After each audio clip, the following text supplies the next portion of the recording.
ઉડતા શુભમ સોસાયટીની મહિલાઓએ બગવાડા ટોલનાકા પર ઉગ્ર વિરોધ કર્યો.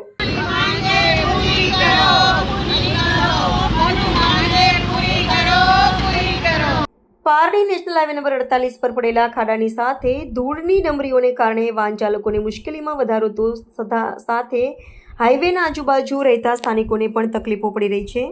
ત્યારે બગવાડા ટોલનાકા નજીક શુભમ ગ્રીન સોસાયટીમાં રહેતી મહિલાઓ રોષે ભરાઈ બગવાડા ટોલનાકા પર ઉગ્ર વિરોધ પ્રદર્શન કર્યું હતું અને હાઈવે બંધમાં લેતા નેશનલ હાઈવે પર વાહનો થંભી જતા વાહનોની લાંબી કતારો લાગી હતી. પારડી સહિત વલસાડ જિલ્લાની નેશનલ હાઈવે નંબર 48ની હાલત ચોમાસામાં અત્યંત ખરાબ થઈ ગઈ છે. વરસાદી માહોલમાં હાઈવે પર પડેલા ખાડાઓ દેખાતા નહીં હોવાથી અનેક અકસ્માતો સર્જાયા હતા. હવે વરસાદી વિરામ લેતા હાઈવે પર ધૂળની ડમરીઓ ઉડી ગઈ હતી. ત્યારે હાઈવે ગામનો ધૂળિયા રોડ હોય તેવા દ્રશ્યો સર્જાયા હતા. હાઈવે પરથી પસાર થતા વાહન ચાલકોને ભારે પરેશાનીનો સામનો કરવો પડી રહ્યો છે.